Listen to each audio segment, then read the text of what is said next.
Radio Universidad de Chile presenta Palestina por siempre. Un conocimiento del pueblo árabe palestino. Historia, cultura y noticias del pueblo palestino. Conducción: César Abuaid. Bienvenidas, bienvenidos. Palestina por siempre, espacio de derechos humanos que se rige precisamente por el respeto al derecho internacional y los derechos fundamentales. Fernando Lagos, querido Fernando Lagos, está en la puesta en el aire. Nos pueden escuchar, acuérdense, estamos en la plataforma Spotify y también en nuestro canal de YouTube y el domingo en la Radio Universidad de Chile. La verdad que uno ya dice, ¿hasta cuándo esta gente? Hay tantas autoridades a nivel mundial que son tan genuflexas respecto al régimen criminal, asesino, inhumano, israelí. Todos los días hay muertes en Palestina. Todos los días están asesinando mujeres, niños, hombres. No les importa nada. Están llevando a cabo ocupaciones ilegales.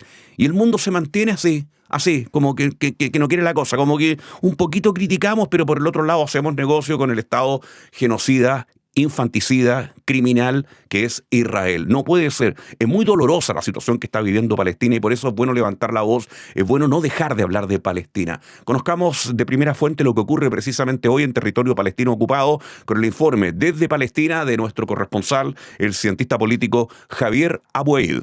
Buenos días.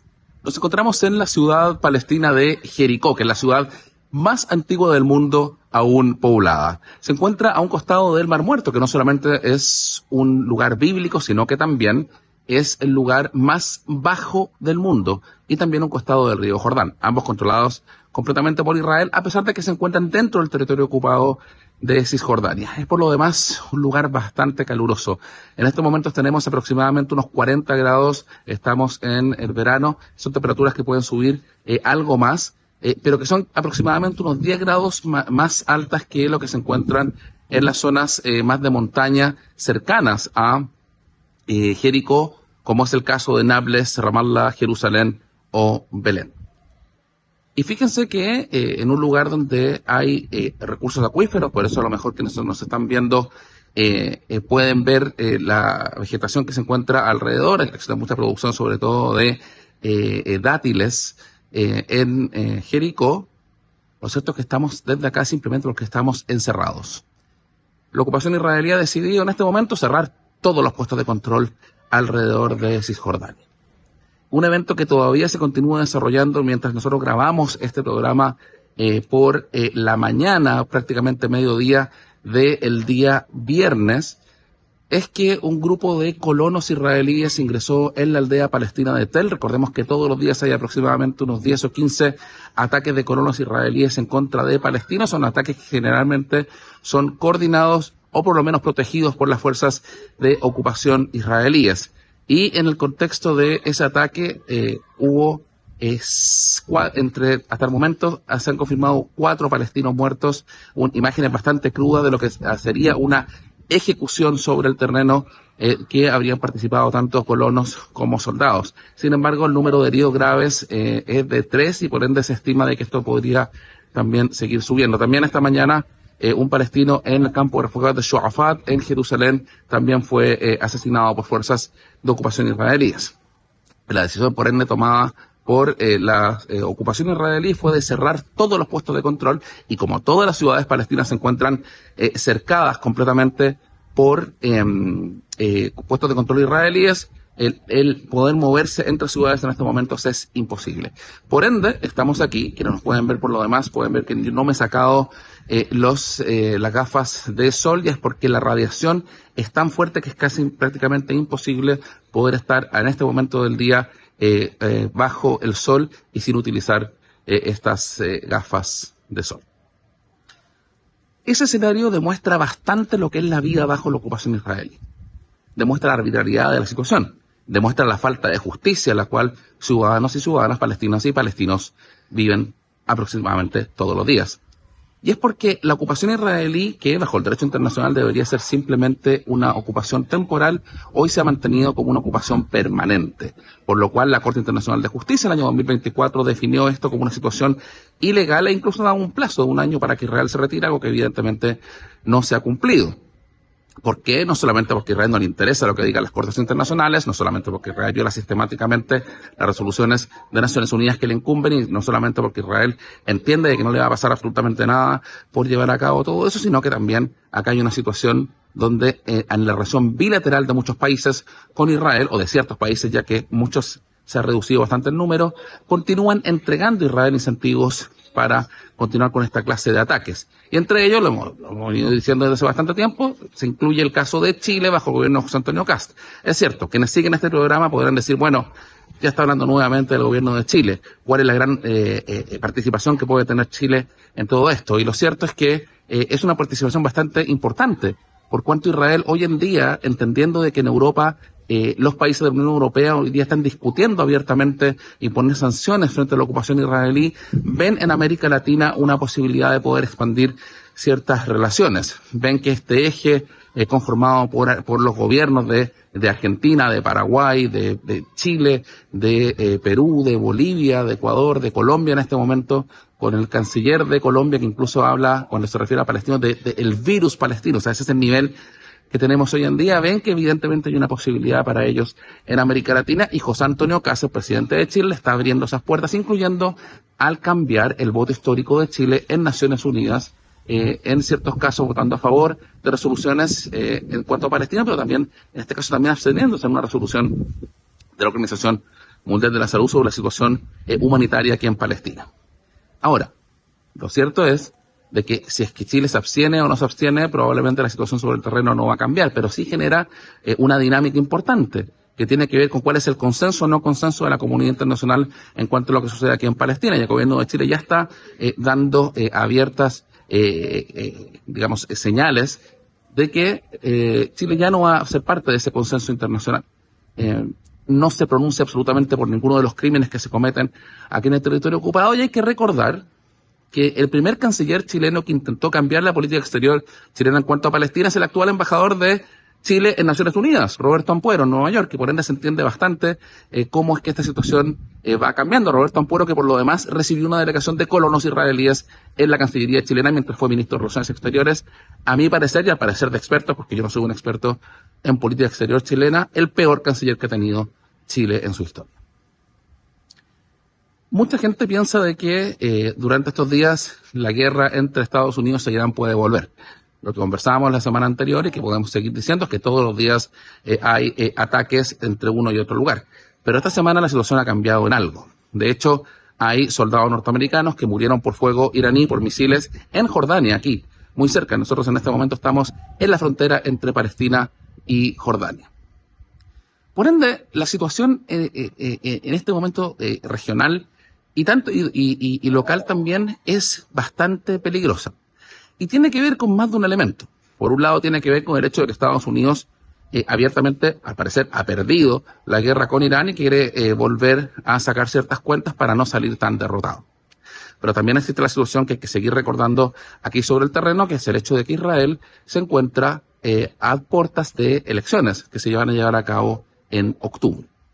Y por ende, algo que nosotros comentábamos aquí en Radio Universidad de Chile desde hace bastante tiempo, es que todo el periodo que se lleve antes de las elecciones, la criminalidad de la ocupación israelí va a seguir avanzando.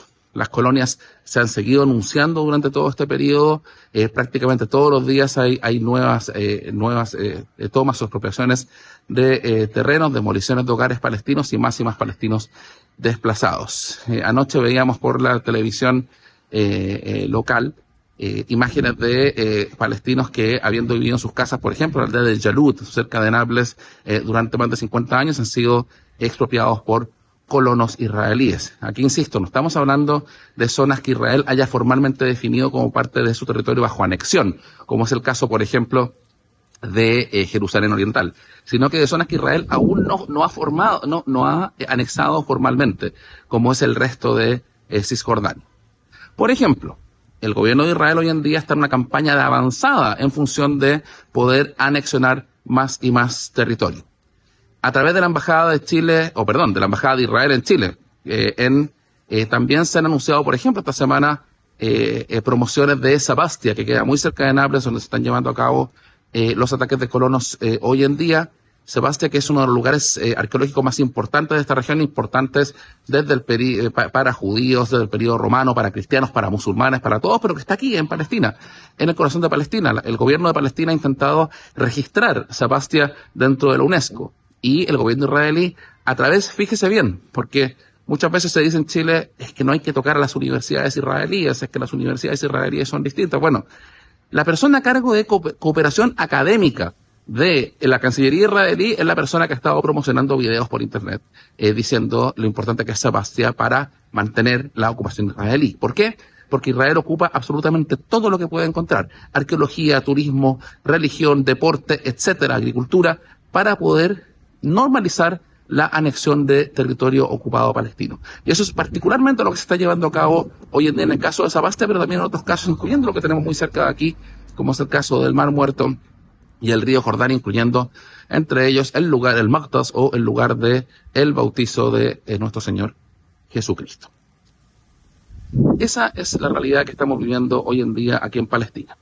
Y estamos cerrando este contacto semanal para Palestina por siempre desde Jericó, insistiendo, como decíamos al comienzo de este comentario, encerrados, porque las fuerzas de ocupación israelíes simplemente han decidido cerrar todos los puestos de control alrededor de las ciudades palestinas. Castigos colectivos, cuando que deberían estar siendo perseguidos, son los colonos israelíes que llevan a cabo esta clase de asesinatos, y dejar bastante en claro que quienes toman las decisiones hoy en día en cuanto a las vías de lazo de los palestinos son los colonos israelíes. Los colonos controlan la política del gobierno israelí en Cisjordania ocupada. Los colonos que esta semana marcharon prácticamente con más de 10.000 personas, incluyendo 9 miembros del gabinete de Benjamín Netanyahu, hacia Gaza para exigir la construcción de colonias israelíes en Gaza. Y como ellos no dicen lo que están buscando, acá lo vamos a traducir en Palestina por siempre. Ellos dicen que se oponen a un Estado palestino independiente, por cierto. Esa es la posición oficial israelí. También dicen que se oponen a la igualdad de derechos entre palestinos e israelíes judíos dentro de un solo Estado. Eso también es cierto. Lo que no dicen abiertamente, no todos, algunos sí, es que acá lo que se busca es simplemente la expulsión masiva de palestinos. Y hoy en día tenemos una crisis económica de tal magnitud en Cisjordania, incluyendo el bloqueo israelí, no solamente contra la autoridad palestina, sino que incluso contra los bancos palestinos, que muy pronto será prácticamente imposible poder conseguir combustibles dentro de Palestina, que ya tenemos una crisis bastante grande, e incluso poder realizar actividades financieras a través de los bancos palestinos, básicamente aislando a Palestina de todo el resto del mundo. Eso es lo que Israel está llevando a cabo hoy en día. ¿Y qué es lo que se busca? Bueno, Bezalel Smotrich, el ministro de Finanzas israelí, ha dicho bastante claro, que la gente simplemente se vaya. La respuesta obviamente debe ser todo lo contrario. Desde Jericó, Palestina ocupada, fue el informe para Palestina por siempre de Radio Universidad de Chile, de Javier Abuaid. Nosotros nos encontramos la próxima semana, si Dios quiere. Adiós. Ocupación, refugiados, asentamientos, se lo explicamos aquí, en Palestina por siempre. ¿Cómo estamos permitiendo, desgraciadamente, como humanidad, esta barbarie del régimen infanticida israelí? Pregunta que nos repetimos cada domingo aquí en Palestina por siempre. Gracias al Rincón Árabe que confía en nosotros. La mejor comida árabe en el Rincón Árabe. Juan Enrique Concha 55, a una cuadra de la estación del metro Chile, España. Todo para servirse y llevar. Hoy domingo abierto hasta las 4 de la tarde. Para tu vehículo, todo está en Comercial Pío Nono. Encuentra tu sucursal más cercana en comercialpionono.cl. Tren delantero, ¿qué más? Alineación, balanceo, todas las marcas de neumático, cambio de aceite, etcétera. La revisión de los 10.000 kilómetros, todo lo encuentras en Comercial Pío Nono, tu sucursal más cercana, comercialpionono.cl. Y si vas al Cajón del Maipo, bueno, Terráqueo Restaurant a 5 minutos de la plaza de San José de Maipo. Terráqueo-restaurant o Terráqueo Restaurant, así nos encuentras en las redes sociales. La comida del mundo está en Terráqueo Restaurant. Uno pensaba hace un tiempo que el sionismo era esta ideología criminal expansionista que tiene Israel en Palestina, pero el sionismo va más allá de Israel, y lo aclara muy bien un libro que se acaba o que va a publicar en los próximos días el filósofo analista internacional también, me refiero a Rodrigo Carmi Bolton. El libro que va a aparecer se llama Parusia, Intifada Global y Guerra Cibernética. Reitero, Parusia, Intifada Global y Guerra Cibernética. Ya nos va a aclarar estos términos, pero quiero partir a propósito que la semana pasada fue la final del Mundial de Argentina con España. Por ejemplo, el presidente argentino, don Javier Milei, se ha declarado varias veces como el presidente más sionista del mundo. Entonces, ¿cómo es esto que un tipo que no está en Israel se declara el presidente más sionista del mundo? Partamos por ahí para aclarar algunas cosas, si te parece, Rodrigo Carmi Bolton, en Palestina por Siempre. Hola, amigos de Palestina por Siempre.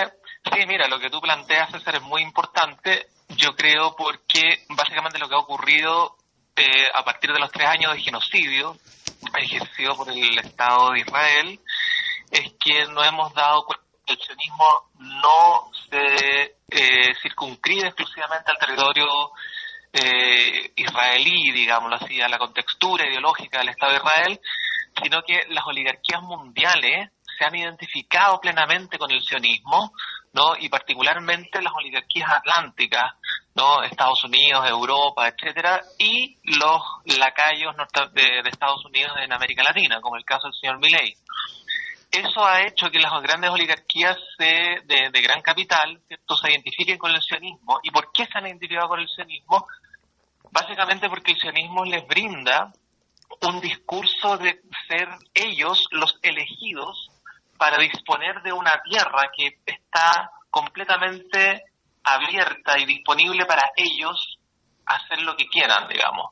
Entonces, tierra prometida y elección de esta clase dominante que configura los poderes mundiales contemporáneos son, por así decirlo, el terreno fértil sobre el cual el sionismo se ha emancipado del territorio probablemente palestino, de Medio Oriente, particularmente la situación de Israel, y se ha identificado básicamente con la gran oligarquía militar y financiera que gobierna el planeta, digamos. En el caso, por ejemplo, de las declaraciones, Rodrigo Carmi, que hizo hace un tiempo el presidente argentino Milei, ¿a dónde apunta en lo práctico? ¿Que esto lo podría llevar a él a aspirar a qué? Bueno, primero apunta a que se está reconfigurando la apropiación por las tierras en distintas partes del mundo. Entonces, lo que hace Israel en el espacio palestino se está replicando a nivel mundial, por ejemplo, también en, lo que quiere hacer la oligarquía argentina, ¿no? Es decir, la oligarquía argentina, pero también Estados Unidos, que quiere Groenlandia, que el señor Trump quiere México. Es decir, estamos en presencia de un nuevo proceso de repartición de la tierra. Y ahí es donde precisamente el discurso sionista resulta muy funcional, porque le da sentido, ¿no?, a esta repartición de la tierra, donde la oligarquía parece como si estuviera destinada a apropiarse de esa tierra, ¿no?, y hacer lo que quisiera con esa tierra y con esos pueblos que habitan esa tierra, por supuesto. Dicho de otra manera, se está implementando un nuevo proceso de neocolonización, ¿no?, a nivel global, que tiene como modelo precisamente a Israel. Bueno, de hecho tú hablas en un libro que está próximo a salir, si no me equivoco, durante el mes de agosto, o más o menos en este tiempo, un libro que se llama Parusia, Intifada Global y Guerra Cibernética. Este tipo de tema tú lo tocas ahí. Sí, exactamente. O sea, ese libro está compuesto por una serie de ensayos grandes y bastante profundos que he presentado en España, que he presentado en distintos lugares, pero que aquí están reeditados y más profundizados, y que básicamente consiste en pensar, ¿no?, lo que yo llamo parusía, que, como ustedes saben, es un término teológico que designa la segunda venida de Cristo, ¿no? El término teológico de la tradición cristiana que designa la segunda venida de Cristo, y que básicamente es el discurso que sostenía el sionismo cristiano británico desde el siglo XVII hasta el siglo XIX y principios del XX, y que fue asumido de alguna manera por el discurso israelí y que vuelve a aparecer hoy día en la retórica y la narrativa de los grandes poderes mundiales, ¿cierto? Como este retorno de Cristo, que significa que no es otra cosa que la dominación total, digamos, del capital atlántico por sobre el planeta, digamos. O sea, la segunda venida es la segunda venida del capital y del dominio, ¿no?, que ahora está implementado fundamentalmente por la inteligencia artificial y la industria tecnológica, ¿no? Entonces, Pero perdón, ¿y quién definió eso? ¿Los grandes capitales? Porque yo tenía entendido que la segunda venida de Cristo es para que todos fuéramos más felices. Claro, exactamente, pero esa es una apropiación y una instrumentalización del discurso religioso, ¿cierto?, que constituyó la matriz sobre la cual se armó el sionismo cristiano en su primera fase británica, ¿no?, y posteriormente el sionismo judío en su fase israelí, y ahora estamos en una tercera fase de este discurso sionista en la que se emancipa y se identifica básicamente con las grandes oligarquías occidentales, ¿no? Y eso significa, básicamente, la segunda venida de Cristo significa el momento en el que el capital puede dominar toda la tierra. Por eso es que estamos en un nuevo momento de repartición de tierra y en un momento en donde las oligarquías financieras y mundiales piensan que la tierra está disponible para ellos, ¿cierto? Y todos los proyectos neofascistas que hemos ido conociendo a lo largo de estos últimos años en América Latina, sobre todo, ¿cierto?, tienen que ver con la cristalización de esos proyectos, ¿no? Es decir, mi punto no es el que habitualmente se esgrime de que Israel y el sionismo están dominando todo, sino más bien que ha habido una sionización de espacios, ¿cierto?, y de fuerzas que antes no estaban identificadas necesariamente con el sionismo. Por ejemplo, ¿no?, la ultraderecha. La ultraderecha tradicionalmente no está identificada con el sionismo a principios del siglo XX, cuando aparece el fascismo italiano o cuando aparece el nacionalsocialismo alemán. Pero lo que ocurre hoy día es que las distintas ultraderechas, tanto en Europa como en América Latina, están identificadas con el sionismo. Esa es la singularidad de la época en que vivimos hoy día, ¿no? Y eso un poco, tú lo abordas en este libro, reitero, que se llama Parusía, Intifada Global y Guerra Cibernética. Estos conceptos de intifada global y guerra cibernética de este libro que está próximo a salir en el mes de agosto, que te pertenece a ti, querido Rodrigo Carmi, ¿podrías contarnos de estos dos términos, intifada global y guerra cibernética, que es parte del título? Sí, yo creo que esos dos términos marcan la cartografía de la lucha de clases contemporánea, en el sentido de que la arremetida de las milicias palestinas el 7 de octubre del 2023, ¿no?, abre un nuevo ciclo de insurrección a nivel global, ¿ya? Pero ese nuevo ciclo de insurrección a nivel global está también condicionado por la nueva articulación de máquinas de guerra que instala la oligarquía militar y financiera, que tiene que ver precisamente con el despliegue de la inteligencia artificial, que como todos sabemos, esa inteligencia artificial, lo ha dicho Alex Karp, uno de los financistas fundamentales, uno de los dueños fundamentales de Palantir, una de las empresas importantes de la inteligencia artificial, ¿cierto?, que es ese armamento digital, ese armamento cibernético, se despliega fundamentalmente en los territorios ocupados contra el pueblo palestino. Entonces, es contra Palestina que esas tecnologías se están utilizando, se están probando para después emanciparse, ¿no?, para después extenderse, ¿no?, en su aplicación a nivel global, ¿no? O sea, por ejemplo, hace muy pocas semanas, o en realidad hace un par de meses, tuvimos la cita de José Antonio Kast con Peter Thiel. Peter Thiel es otro de los grandes socios de las corporaciones de inteligencia artificial para instalarse en Chile, y fue una reunión secreta de la cual no tenemos ninguna información, ¿ya? Pero lo que está claro es que hay una nueva arremetida del capital de las industrias tecnológicas precisamente para encontrar recursos, y en eso consiste la repartición de la tierra en la que estamos viviendo, ¿no? Es decir, las grandes corporaciones quieren apropiarse de las tierras raras, por ejemplo, quieren apropiarse del recurso del agua, porque necesitan, ¿no?, de su despliegue militarista, necesitan esos recursos para desplegarse, ¿no?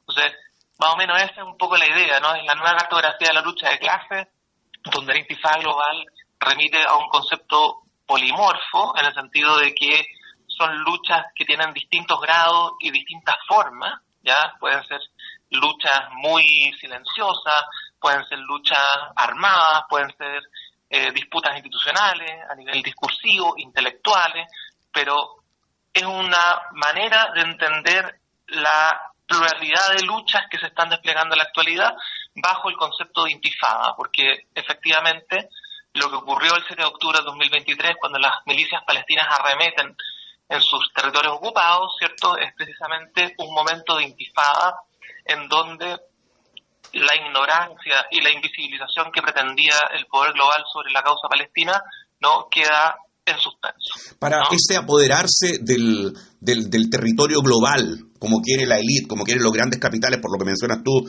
estamos dialogando con Rodrigo Carmi, aquí en Palestina por siempre, necesitan de una sociedad civil adormecida, ignorante, desinformada, discutiendo por pequeñas cosas, etcétera. ¿Cuál es tu visión ahí? Claro, necesita eso, pero lo que ha ocurrido es todo lo contrario.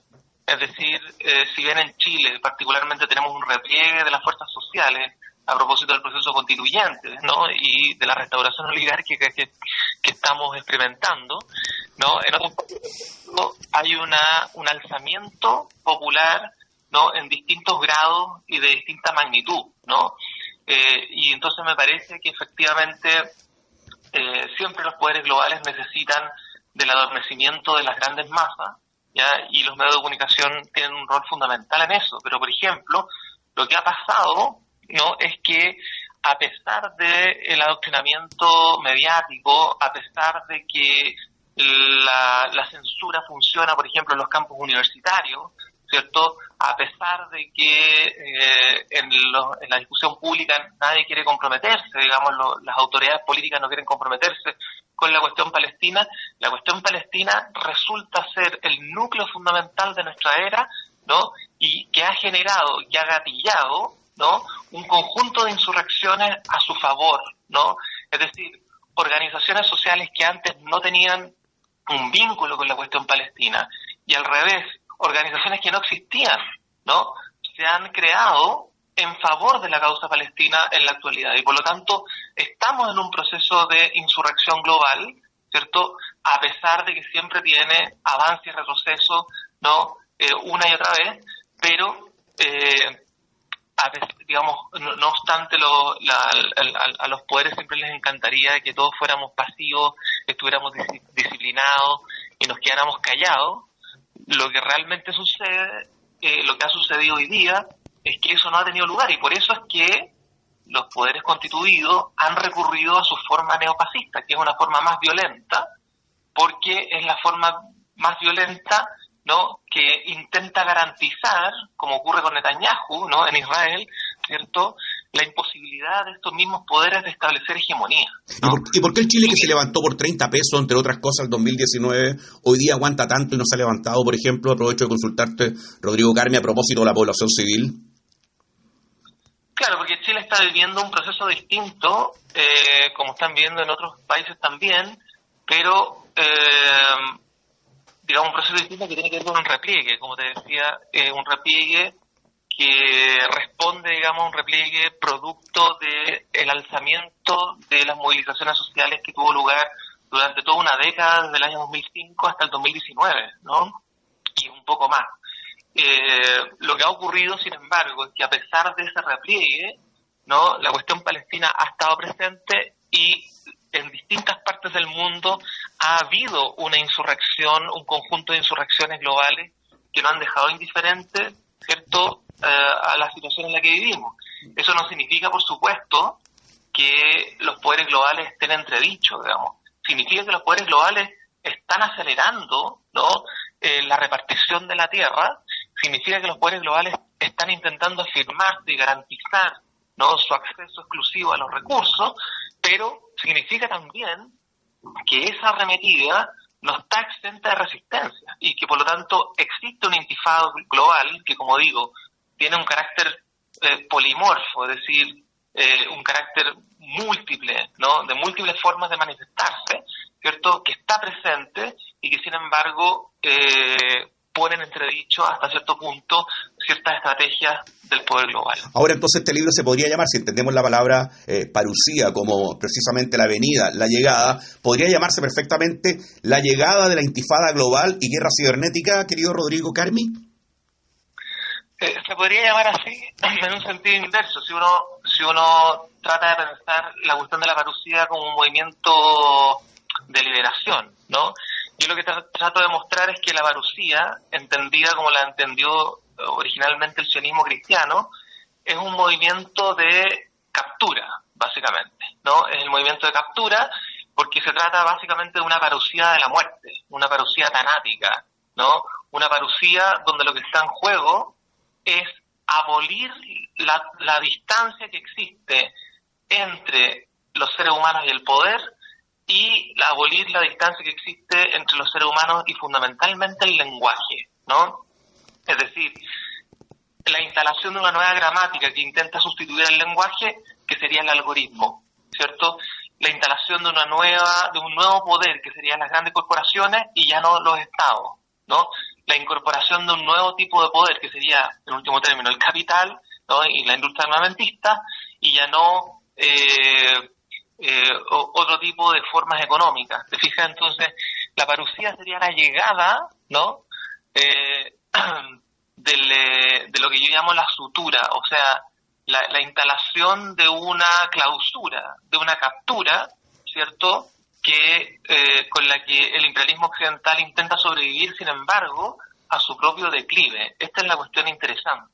Es decir, aquí se está produciendo un fenómeno muy raro, que es que cuando se declina, ¿no?, y no hay posibilidad de revertir este proceso de declive, entonces se acelera un proceso de innovación tecnológica y se acelera un proceso de apropiación de la tierra. Ahora, ¿no?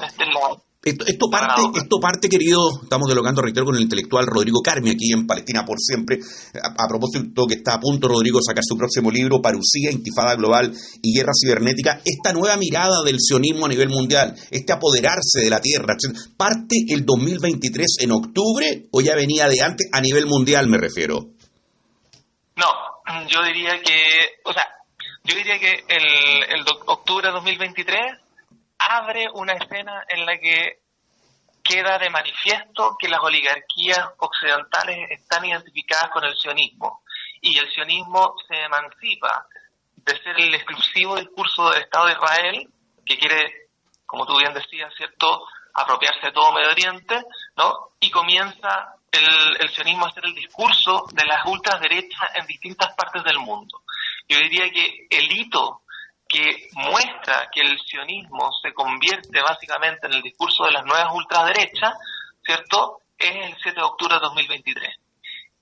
Y eso significa una cosa bien importante, que la pongo de relieve en el libro una y otra vez, ¿cierto?, y que ha sido de alguna manera también lo que he puesto de relieve en libros anteriores, como por ejemplo Palestina sitiada, ¿ya?, donde lo que me interesa es que Palestina ya no es un territorio que está lejos y que pertenece a la periferia del mundo, sino que Palestina es una fuerza que habita en todos los espacios de las ciudades actuales.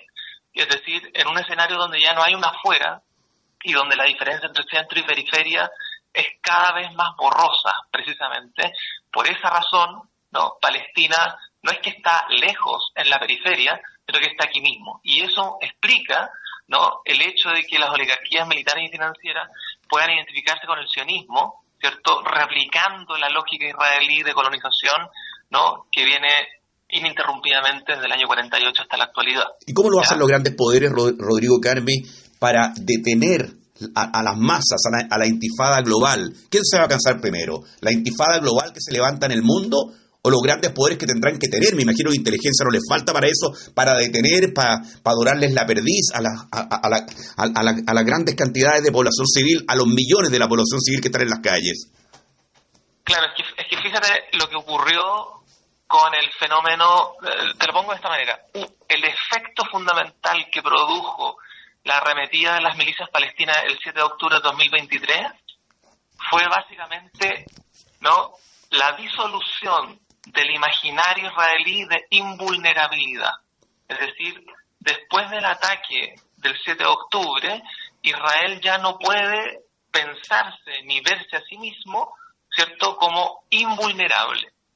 Y por lo tanto ya no puede prometer, ¿no?, que protege a todos los judíos del mundo, como era su narrativa desde el año 48 hasta la fecha. ¿Qué significa esto? Significa que la intifada global tiene un efecto destituyente del simulacro por el cual los poderes establecidos aparecían como totalmente invulnerables.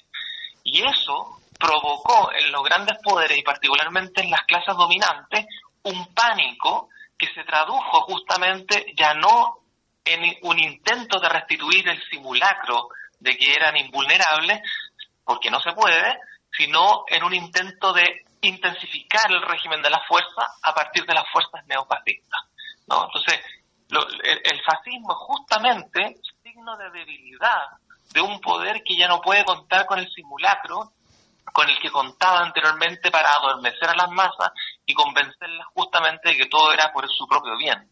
Justamente las masas han irrumpido, ¿no? Han quebrado ese simulacro, ¿no? Y entonces las oligarquías, entrando en pánico, no tienen otra alternativa para ellas mismas que acelerar su proceso de apropiación de la tierra a partir del dispositivo fascista, ¿no? Mira, Rodrigo, algún auditor de Palestina por Siempre, hagámoslo bien gráfico, porque tu libro se llama, reitero, Parusía, Intifada Global y Guerra Cibernética. Esa guerra cibernética, comandada, me imagino, por los grandes poderes, ¿cómo le llega al ciudadano común y corriente? A mí, a la gente que nos escucha, a ti, etcétera. ¿De qué manera? Grafícalo, por favor.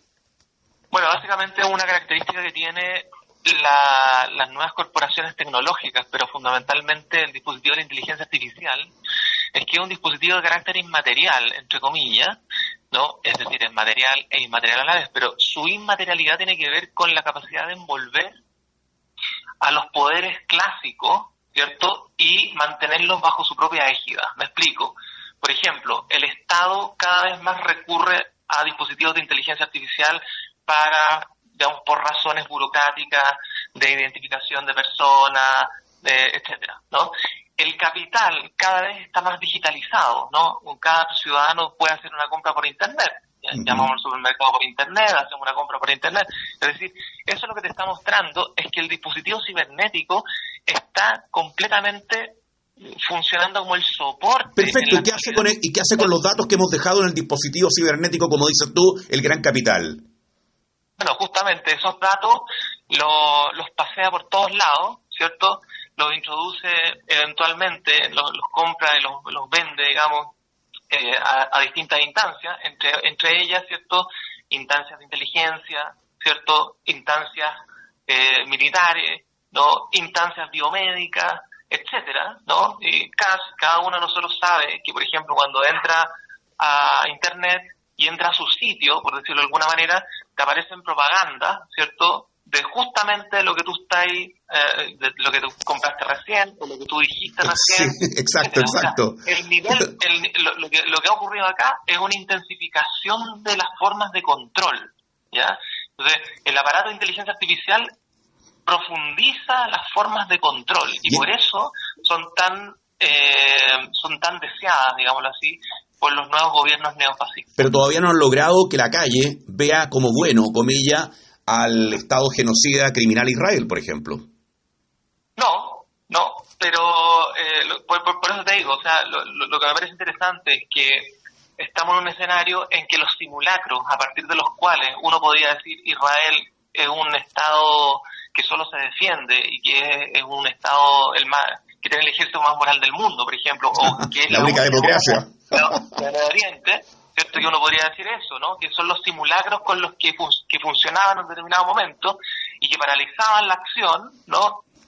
Hoy día esos simulacros no están funcionando, y como no están funcionando, el ejercicio del poder ya no recurre a la construcción de una narrativa, sino más bien al uso de la fuerza. ¿Ya? Te pongo un solo ejemplo, ¿ya? El caso de las universidades en el sentido pragmático, me refiero particularmente a las universidades en Estados Unidos.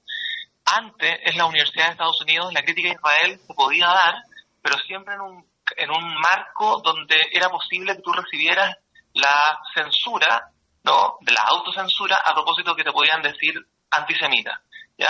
Hoy día, la gente se atreve a criticar a Israel, y como el dispositivo de chantaje ideológico que te decía y te acusaba de antisemita ya no funciona, y por lo tanto la gente no se está autocensurando y más bien alza la voz, entonces lo que queda para el poder es recurrir a la fuerza directa, es decir, que entre la policía, que se le suspendan las visas a los estudiantes, ¿no?, que eventualmente se los deporten, etcétera. Entonces, esa transformación en la forma de ejercicio del poder, me parece que es lo característico del momento de la intifada global en el que vivimos, ¿no? Oye, Rodrigo, te quiero hacer una consulta más personal, a propósito que estamos a puertas de tu nuevo libro, Parusía, Intifada Global y Guerra Cibernética, que son distintos ensayos, reiteremos, hagámoslo como antes que te haga la pregunta esta, son distintos ensayos que tú has entregado en Chile y el mundo, ¿no es cierto?, respecto al tema palestino, fundamentalmente, o la sociedad en general, con el tema palestino incluido.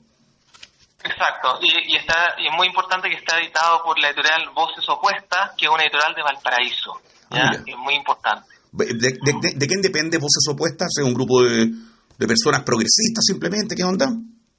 Sí, diría que sí, y es una editorial pequeña, pero que tiene muchas ganas de bueno. Apuntar y qué bueno que te hayas sumado, fantástico. La pregunta que te quería hacer, querido Rodrigo, ¿en qué momento tú pasaste de ser un especialista en el tema palestino a convertirte en uno de los intelectuales más capaces de nuestro país, del progresismo fundamentalmente, y hablar de todos los temas y hablar con tanta propiedad, con tanta convicción, con tanto peso, digamos? ¿Cómo fue ese proceso para ti? Bueno, no creo que sea uno de los intelectuales más importantes en la actualidad, pero uno trata de hacer su esfuerzo. Lo aclaré, a nivel del progresismo, yo dije, en el progresismo tú ya tienes un nombre, y eso es evidente. Bueno, pero no sé, pero lo único que a mí me importa es un intento o hacer un esfuerzo por comprender el presente. Esa ha sido mi única motivación. Y eso implica que siempre he intentado de alguna manera vincular, por un lado, lo que acontece en Palestina con lo que ocurre en América Latina. Yo creo que no son espacios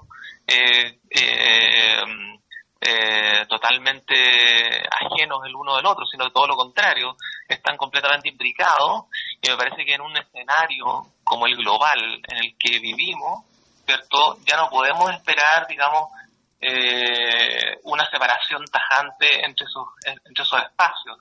Y más aún, yo te diría que, bueno, mi posición en términos intelectuales, ¿no?, es que a mí me carga la especialización. Y me parece que el dispositivo académico en la actualidad ha tendido demasiado a una especialización que ha terminado por separarse completamente del mundo en el que vive, ¿no?, generando especialistas. Lecturas totalmente aisladas, reducidas, ¿cierto?, en vez de pensar, ¿no?, cuestiones que se entrecruzan entre sí y de alguna manera escuchar, ¿no?, porque esta es la cuestión que me importa, ¿no?, escuchar, ¿no?, la voz no universitaria, ¿no?, la voz no académica. Yo no digo que lo académico no sea importante, yo creo que lo universitario y lo académico es muy importante, pero lo académico y lo universitario tiene que ir de la mano con una fuerza no universitaria que le inspire, ¿no?, y le dé consistencia, ¿no? Entonces me parece que pensar el presente tiene que ver con eso, con un intento de pensar lo no universitario, ¿no?, y de alguna manera doblegar la fuerza tecnocrática que te impulsa permanentemente a la especialización, ¿no?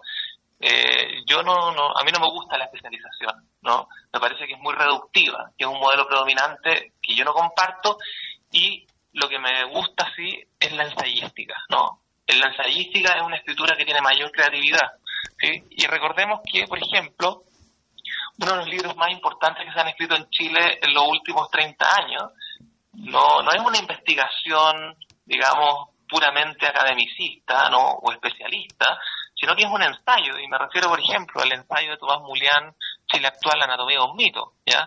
Es un ensayo, y Mulián mismo en la introducción señala, ¿no?, que él no está de acuerdo con el modelo predominante de la textualidad, ¿no?, y que más bien opta por la ensayística. Mi posición y mi hilo conductor es también ese, ¿no? O sea, yo creo que en los ensayos se puede trabajar cosas mucho más interesantes que en ese oleaje tecnocrático de los papers indexados que ahora ya cada vez más se hacen con inteligencia artificial, ¿no? A propósito. Rodrigo, querido, un honor para nosotros haber dialogado contigo en Palestina por Siempre, el intelectual, el filósofo, profesor del Centro de Estudios Árabes, que va a publicar en el mes de agosto este libro con las ediciones Voces Opuestas, una editorial de Valparaíso, el libro Parucía, Intifada Global y Guerra Cibernética, tema que hemos dialogado en este espacio que se rige por el respeto al derecho internacional y los derechos humanos. ¿La gente dónde te puede seguir, Rodrigo? Importante saber de tu escrito, de tus cosas, etcétera. Bueno, hay una pequeña revista donde publico siempre que se llama Ficción de la Razón, y si no, también en La Voz de los que Sobran, ¿no? Ese medio digital hermoso que se llama La Voz de los que Sobran, que siempre publico algo, ¿no? Y siempre estoy presente por ahí. Un tremendo abrazo y que, bueno, ojalá le vaya muy bien al libro. Hablamos cuando salga, ¿te parece? Eso, perfecto. Gracias, Rodrigo. Chau. Que esté muy bien. Chau. Aviones de papel. Un sobrevuelo rasante por la cultura palestina. Muy buenos días, querida familia radial. Una vez más nos encontramos sobrevolando sus hogares en estos aviones de papel, que semana a semana propician el diálogo y la reflexión en torno al arte, la cultura, la actualidad y los derechos fundamentales en Palestina. La crónica del día de hoy lleva por título Nabil Anani, Arte, Identidad y Patrimonio Palestino. Nabil Anani, nacido en el año 1943, es uno de los artistas plásticos más importantes de Palestina y una figura clave en la escena del arte contemporáneo árabe. Gestor cultural, escultor y pintor, ha trabajado visualmente el patrimonio palestino y la estrecha relación entre las personas, la tierra y la memoria colectiva. A lo largo de su trayectoria, que suma más de 5 décadas, ha contribuido al desarrollo de una identidad artística palestina que dialoga con la historia, la tradición y las transformaciones sociales de su gente. Anani nació durante el mandato británico de Palestina y creció en un contexto marcado por profundos cambios sociales, políticos y culturales en la región. Estudió Bellas Artes en la Universidad de Alejandría en Egipto, donde desarrolló una sólida formación en pintura y escultura. Tras finalizar sus estudios, regresó a Palestina y decidió contribuir al fortalecimiento de la vida cultural y artística de su comunidad. Durante las décadas del 70 y el 80, dedicó la mayor parte de su tiempo a colaborar con la creación de instituciones culturales ligadas al arte palestino que tenían como objetivo, entre otras cosas, conservar y preservar el patrimonio artístico del territorio. Es reconocido también por su gran cantidad de obras personales y colectivas y tuvo un rol protagónico en la formación de nuevas generaciones de artistas y en la difusión del arte palestino a nivel internacional. Es reconocido en su obra composiciones dinámicas, colores intensos y una fuerte presencia del paisaje natural, colinas, campos de olivos, flores silvestres y el trabajo en la agricultura que representan el espíritu de los antepasados palestinos. Pero lo que más llama la atención, sobre todo fuera del territorio, es la expansión del uso de los patrones del bordado geométrico del tatriz, así como los mosaicos y los cerámicos que han sido parte de su búsqueda creativa. Las obras de Anani han sido expuestas en numerosos países de 3 continentes, coronándolo como uno de los representantes más importantes del arte palestino contemporáneo. A través de su obra, ha mostrado la importancia de la expresión creativa en el rescate de los valores visuales de un territorio asediado, acechado, bombardeado, acosado. Gracias por compartir este vuelo conmigo. Nos volvemos a encontrar, como siempre, la próxima semana luchando junto al pueblo palestino. Soy el profesor y activista Felipe Salas y esto es Aviones de Papel.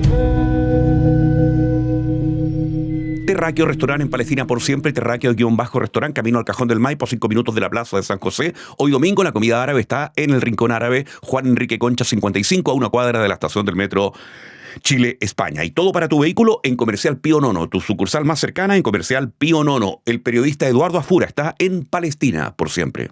Muy buenos días, amigos, amigas de Palestina por siempre. Es un gusto estar, la verdad, una vez más con ustedes en este espacio de memoria y derechos humanos, en la señal, como siempre, de Radio Universidad de Chile. Iniciamos el comentario de hoy con la urgencia que nos impone el momento histórico. Hay palabras que no se escuchan con los oídos, sino con la conciencia, y las que van a escuchar a continuación son un ejemplo. Esta es la última vez que me verás. Me trajeron aquí para matarme. No me veo sobreviviendo. Esto es el final. Estas fueron las palabras que el doctor Hussam Abu Safiye le transmitió a su abogado hace algunas semanas durante el breve encuentro que pudieron tener luego de meses de aislamiento en el centro de detención militar donde se haya secuestrado por Israel. Abu Safiye llegó a esa cita encadenado de pies y manos, habiendo perdido más de 25 kilos de peso, gravemente debilitado por la tortura sistemática, por las golpizas, y miren ustedes qué paradoja, por la falta absoluta de atención médica. Recordemos quién es este hombre, pediatra y director del hospital Kamal Adwan en el golpeado norte de Gaza. Fue secuestrado por las tropas de ocupación en diciembre de 2024, mientras protegía a sus pacientes en un recinto hospitalario ya casi en ruinas por los bombardeos.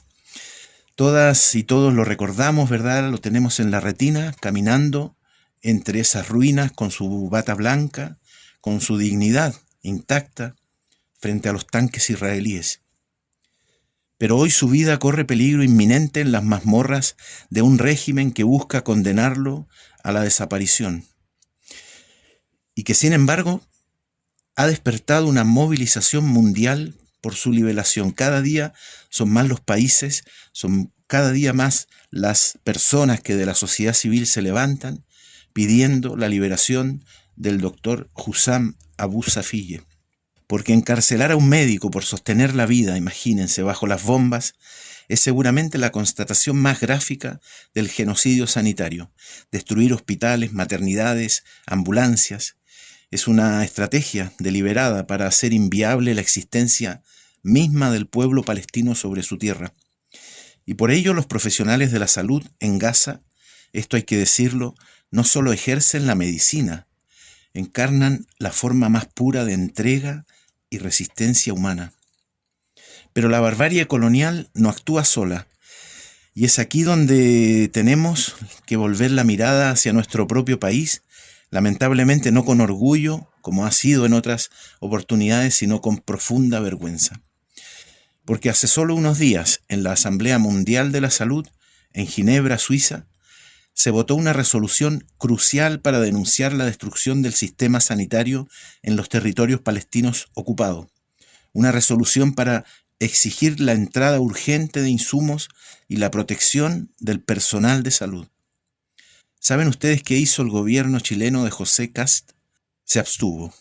Tal como escuchan, rompiendo una postura histórica de más de 3 décadas, el gobierno chileno se lavó las manos ante los horrores y urgencias del sistema de salud de Gaza. Abstenerse no es moderación pragmática.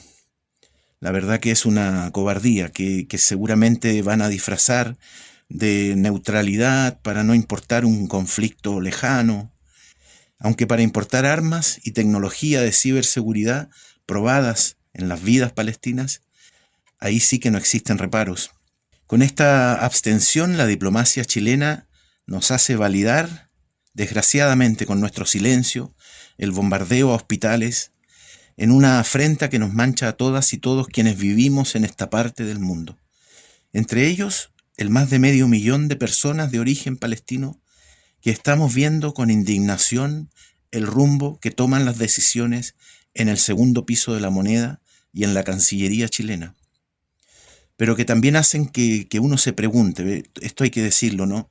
No pudo hacer nada la ministra de Salud, May Chomalí Garib, para que el gobierno mantuviera la mínima coherencia histórica en esta votación, en la que se juega el sistema hospitalario de Gaza.